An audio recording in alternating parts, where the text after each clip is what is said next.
శశి ఎంతసేపు ఇది జరుగుతోంది? కనీసం ఒక గంట అయినట్టుంది. ఆయన భేటీ అయ్యి డీజీపీతో భేటీ అయ్యారా, శివధర్ రెడ్డితో భేటీ అయ్యారు, ఇంటెలిజెన్స్ చీఫ్తో కూడా భేటీ అయినట్టుగా మనం చూసాం వార్తల్లో, ఇంతకుముందు చెప్పుకున్నాం కూడా. సో ఈ ప్రస్తుతం ఎవరితో భేటీ జరుగుతోంది, ఎలాంటి విషయాల మీద కంప్లైంట్ ఇవ్వడం జరుగుతోంది, ఏ దిశగా అక్కడ పరిస్థితులు ఉన్నాయనుకుంటున్నారు?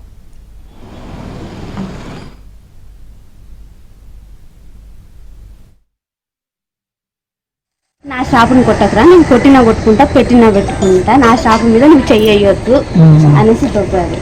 దొబ్బినా కూడా ఆగలేదన్న, మనోజ్ అని ఆగలేదు.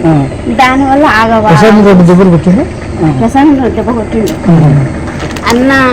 సార్ ఏంటంటే కొట్టొద్దు నా షాపు, నేను భయం పెట్టుకుంటా, కొట్టకురా అన్నాడు. ఇద్దరు దానివల్ల ఇక ఆ షాప్ గురించి ఎంతో గొడవ, అది ఇది ఒకటేసారి. అన్నదమ్ములకు మంచి బద్దలు ఉన్నాయి. ఏమన్నా మౌనిక మేడం చేసుకోవడం ఇష్టం ఫస్ట్ నుండి వాళ్ళకి ఇష్టం లేదు.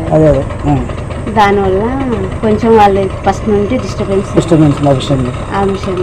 ఎవరికో బాబు ఉన్నాడు, ఆల్రెడీ బాబు ఉన్నాడు కాబట్టి వాళ్ళకి ఇష్టం లేదు. ఇంకా దానివల్ల అది షాపు వల్లనే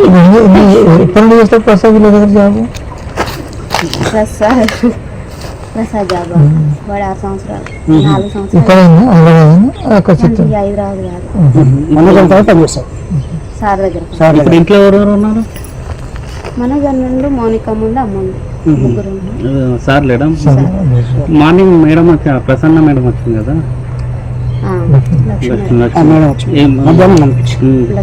అంటే మనం సంజాయించిందా లేకపోతే చెప్తుంది ఇంకా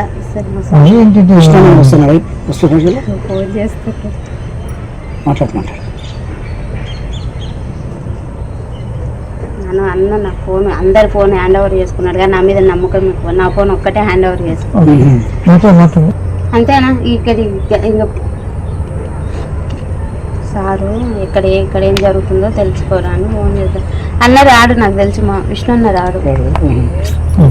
కానీ ఈయన భయం ఏంటంటే, విష్ణు అన్న ఏంటంటే సారు మీద చెయ్యేసిన ఎవరన్నా ఏమన్నా అన్న ఒప్పుకోడు.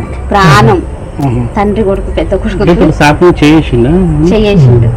అందుకని డాడీని ముట్టుకుంటావా అని కోపం ఉంటుంది అన్నకు, అంతే తప్ప. మొన్న వచ్చారు, టపాకాయలు కాల్చారు, పాపకు 1,00,000 రూపాయలు చేతిలో పెట్టాడు, మంచిగా ఉన్నారు.